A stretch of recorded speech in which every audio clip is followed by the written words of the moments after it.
আসসালামু আলাইকুম। আজকে যে বিষয়টা নিয়ে কথা বলবো সেটা হচ্ছে বাংলাদেশের গণতন্ত্রের ভবিষ্যৎ। আর গণতন্ত্র বলতে গেলে প্রথমে যে জিনিসটা বলতে হয় যে গণতন্ত্র কয়েকটা পিলারের উপর দাঁড়িয়ে থাকে। সেক্ষেত্রে গণতন্ত্রকে যদি আপনি ধ্বংস করতে চান, প্রথমে সেই পিলারগুলোকে ধ্বংস করতে হবে। আর গণতন্ত্রের প্রথম পিলারই হচ্ছে নির্বাচন। তো বাংলাদেশের নির্বাচন ব্যবস্থাটাকে আপাতত ভেঙে দেওয়া হয়েছে। 2008 সালে বিনা প্রতিদ্বন্দ্বিতায় মোর দেন 50% সিট নির্বাচিত হয়েছে। সেক্ষেত্রে জনগণের ভোটের কোনো প্রয়োজনই পড়ে নেই, দরকার হয় নাই। 2019 সালে যখন সরকার বুঝতে পারলো যে বিরোধী দল নির্বাচনে আসতে পারে, সেক্ষেত্রে বিরোধী দলকে ক্ষমতা থেকে দূরে রাখার জন্য তারা দিনের ভোট রাতে করে ফেলেছে এবং সেক্ষেত্রে তারা 90% উপরে 99% ভোট পেয়ে আসন পেয়ে তারা নির্বাচিত হয়েছেন। তো তার মানে কি, এই দুইটা নির্বাচন প্রমাণ করে যে বাংলাদেশের নির্বাচনের মাধ্যমে কখনো সরকার পরিবর্তন সম্ভব নয়, কারণ সরকার নির্বাচনটাকে নিয়ন্ত্রণ করে ফেলেছে। সেক্ষেত্রে গণতন্ত্রের এই যে প্রথম পিলারটা ছিল, সেন্টার পিলার নির্বাচন, সেটাকে ভেঙে দেওয়া হয়েছে। এখন গণতন্ত্রের যে আরও 2-3টা পিলার রয়েছে, সেটার মধ্যে প্রথম হচ্ছে বিচার ব্যবস্থা। সেই বিচার ব্যবস্থাটাকেও ভেঙে ফেলা হয়েছে। বাংলাদেশের বিচার ব্যবস্থাকে এমনভাবে ভেঙে ফেলা হয়েছে, এমন কোনো বাংলাদেশের কোনো বিচারক নাই যেখানে নিজের ইচ্ছা মতে বিচার লিখতে পারবে, বিচারের রায় লিখতে পারবে। সরকারের বিপক্ষে যায় এমন কোনো রায় বাংলাদেশের কোনো বিচারক নাই সে লিখতে পারবে। সেই ক্ষেত্রে বাংলাদেশের বিচার ব্যবস্থাকেও ধ্বংস করে দেওয়া হয়েছে। তার বড় উদাহরণ হলো বাংলাদেশের প্রধান বিচারপতি এস.কে. সিনহাকে জোরপূর্বক দেশ থেকে বাধ্য করা। তার মানে কি, বিচার ব্যবস্থা সম্পূর্ণ সরকারের নিয়ন্ত্রণে। তারপরে যে স্তম্ভটা আসে সেটা হচ্ছে প্রশাসন। বাংলাদেশের প্রশাসনের প্রতিটি গুরুত্বপূর্ণ পদে এমনভাবে লোকজন সেট আপ করা হয়েছে, তাদের লোক, যে সরকার নিশ্চিন্তে ঘুমাতে পারবে যে তাদের যে নিয়োগকৃত যে প্রশাসনের ক্যাডারগুলো আছে তাদেরকে রক্ষা করবে। এবং তারা প্রতিটি জনপদেই তারা এই প্রমাণটা আপাতত দিতে পেরেছেন যে তারা সরকারকে কোনো কমান্ড দিতে হয় না, তারা নিজেরাই সরকারকে রক্ষা করার জন্য এগিয়ে আসে। সেক্ষেত্রে বাংলাদেশের যে গত 10-15 বছর যে প্রশাসনে বিসিএস অন্যান্য ক্যাটাগরিতে যে নির্বাচন নিয়োগ দেওয়া হয়েছে, সম্পূর্ণ তাদের নিজেদের লোক বসানো হয়েছে। তো সেক্ষেত্রে প্রশাসনের কাছে বাংলাদেশের জনগণ আর কোনো সাহায্য পাবে না। সরকার প্রশাসনকে সম্পূর্ণ তাদের নিজে আয়ত্তে রাখতে পেরেছে। সেই জন্য প্রশাসনটাও বাংলাদেশের সরকারের নিয়ন্ত্রণে সম্পূর্ণভাবে। আর গণতন্ত্রের যে আরেকটা পিলার রয়েছে সেটা হচ্ছে বিরোধী দল। বাংলাদেশের বিরোধী দল বলতে এখন কোনো বিরোধী দল নাই। বিরোধী দলকে হামলা, মামলা, গুম, খুনের মাধ্যমে বিরোধী দলকে এমনভাবে পঙ্গু করে দেওয়া হয়েছে যে বাংলাদেশের বিরোধী দল কোনো ধরনের রাজনৈতিক সমাবেশ করবে এই শক্তি তাদের এখন আপাতত নেই। তাদের কোমরকে সম্পূর্ণ ভেঙে দেওয়া হয়েছে, তাদেরকে পঙ্গু করে দেওয়া হয়েছে। আর বিরোধী দলের যে নেতৃত্বে যারা আছেন তারা কিন্তু ওই দলের নিয়োগকৃত থেকে বলবো তারা কারা ওই দলের নেতৃত্বে আছেন, সেটা হচ্ছে সরকারের পছন্দের লোকজনকে। যেমন ধরুন, বাংলাদেশের প্রধান বিরোধী দল বিএনপি একটা সেন্টার রাইট দল। সেই দলের যারা নেতৃত্বে আছেন তাদেরকে বিএনপির মধ্যে যারা বাম ঘেঁষা তারাই সেই নেতৃত্বে আছেন এবং তারা কখনো তাদের সাথে সে ডান দলগুলোর অনেক পার্থক্য। তারা সহজেই ডান দলের সাথে ঐক্য করতে পারবে না, কারণ ঐক্য করতে তারা খুব একটা আগ্রহী নয়, কারণ তারা নিজেরাই অনেকটা বামপন্থী টাইপের। সুতরাং এই যে তারা নেতৃত্ব আছেন, এটা কিন্তু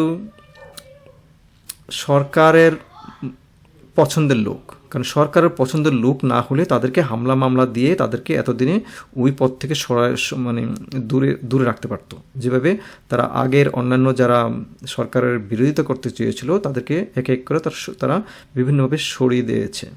তো সেক্ষেত্রে এখন যারা নেতৃত্বে আছেন বিরোধী দলের, বিশেষ করে বিএনপির, তারা সরকারের অনুমোদিত যদিও তারা বিএনপি করেন, কিন্তু তারা সরকারের কাছাকাছি লোক, যার ধরুন হচ্ছে কি তার মানে কি বাম, আমি বলছি বিএনপির মধ্যে যারা বাম ঘেঁষা তারা আওয়ামী লীগের কাছাকাছি, যদি গ্রাফ করেন তাহলে বুঝতে পারবেন।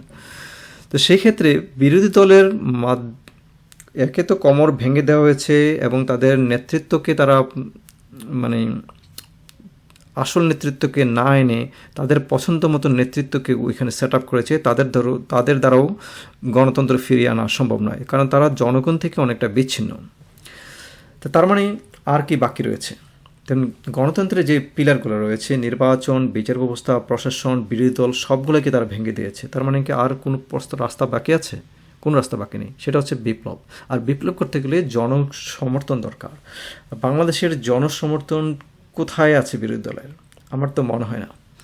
বাংলাদেশের এমন কোনো একক বিরোধী দল নয় যারা আওয়ামী লীগকে মোকাবেলা করতে পারে এই মুহূর্তে। আওয়ামী লীগের সাংগঠনিক শক্তি অনেক অনেক শক্ত বাংলাদেশের প্রতিটি এলাকাতে। তো সেই ক্ষেত্রে কোনো একক দলের পক্ষে সম্ভব নয়। কোনো বিপ্লব ঘটানোর মতো অবস্থা বাংলাদেশে নেই।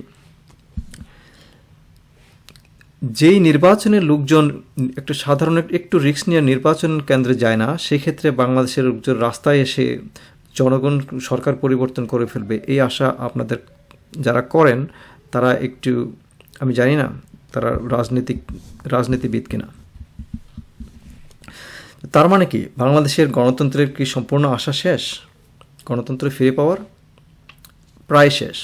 তবে শেষ পর্যন্ত একটা আশার আলো দেখা দিয়েছে যে হুজুররা ইদানিং সরকারের বিরুদ্ধে বলতে শুরু করেছে এবং তারা বেশ সংগঠিত এবং তারা আওয়ামী লীগকে, সরকারকে মোকাবেলা করার শক্তি রাখে এবং তারা অলরেডি প্রমাণ দিয়েছেন যে তারা রাস্তার মধ্যে আওয়ামী লীগের সমানতালের শক্তি প্রদর্শন করেছে।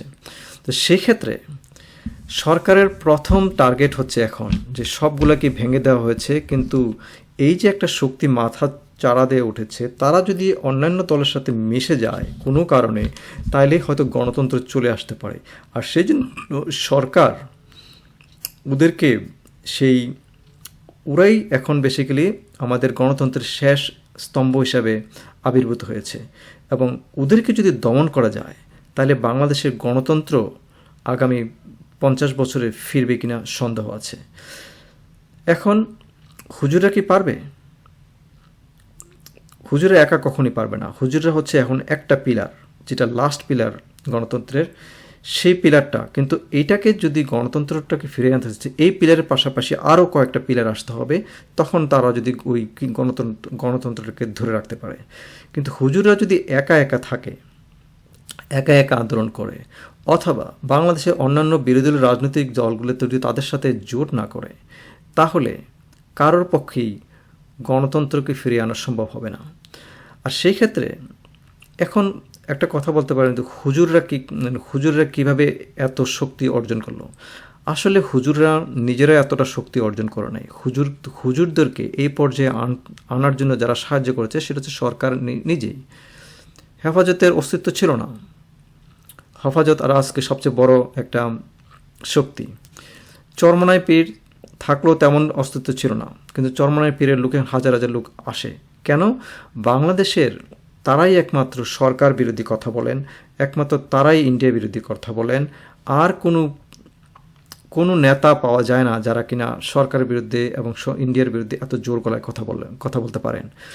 যদি তাদের এই দুই দল না হয়ে যদি অন্য কোনো দলের নেতা যদি একই ভাষায় কথা বলতো, তাদেরকে এতদিনে জেল তো হতোই, গুম হওয়ার সম্ভাবনা ছিল। কিন্তু সরকার মনে করেছিল যে বিরোধী শক্তিগুলোকে যখন ভাগ করতে হলে, তাদেরকে সেপারেট করতে গেলে তাদেরকে অল্টারনেট একটা রাস্তা বের করতে হবে। সেই অল্টারনেট রাস্তা হচ্ছে সেই কওমি ভিত্তিক ইসলামী দলগুলোকে তারা প্রশ্রয় দিয়েছে। প্রশ্রয় দিয়ে তারা এমন পর্যায়ে নিয়ে গেছে, এখন বুঝতে পেরেছে যে তারা সরকারের পক্ষে নিয়ন্ত্রণ করা সম্ভব নয়। কিন্তু যারা সরকার তাদেরকে এত প্রশ্রয় দিয়ে এতটুকু এই পর্যন্ত এনেছে, হুজুরা কেন হঠাৎ করে সরকারের বিরুদ্ধে আন্দোলন যাওয়ার জন্য অনেকটা প্রস্তুত হয়ে আছে। কারণ কি, সরকার প্রথমে ভেবেছিল যে সমস্ত ইসলামিক দল যেমন জামাতে ইসলামী, তাদের মধ্যে অনেক দূরদর্শিতা আছে, তারা রাষ্ট্র পরিচালনা করার ক্ষমতা রাখে এবং তারা 50 বছরের কী হবে তাদের মধ্যে থিঙ্ক করার মতো লোকজন আছে, তাদেরকে তো অলরেডি ভেঙে দেওয়া হয়েছে। আর এই হুজুরগুলোকে যদি বাড়তে দেওয়া হয়, তারা জামাতের বিরুদ্ধে কথা বলবে, ইত্যাদি জামাতের বিরুদ্ধে কথা বলবে, অন্যান্য দলের বিরুদ্ধে কথা বলবে, শুধু ইসলামের কথা বলবে। তো সেই ক্ষেত্রে তারা তাদের মানে ইসলামিক দলগুলোর সাথে অন্যান্য দলগুলোর একটা ফারাক তৈরি হবে, এবং যেটা এখনও আছে। এবং তারা ইসলামের কথা বলবে কিন্তু তারা একত্রিত হবে না। তো সুতরাং তাদেরকে বাড়তে দেওয়া হয়েছে। কিন্তু কিছু কিছু হুজুর ইদানিং বুঝতে পেরেছে যে আওয়ামী লীগ যে আমাদেরকে সার্টিফিকেট দিচ্ছে, আওয়ামী লীগ যে আমাদেরকে এত কথা বলতে দিচ্ছে, আমাদেরকে দিচ্ছে, ওদেরকে দিচ্ছে না কেন? কিছু কিছু হুজুরের মধ্যে এই রিয়েলাইজেশনটা চলে এসেছে যে আসলে কি আওয়ামী লীগ ইসলামকে ভালোবেসে আমাদেরকে অ্যালাউ করছে, না ইসলামের ক্ষতি করার জন্য আমাদেরকে অ্যালাউ করছে।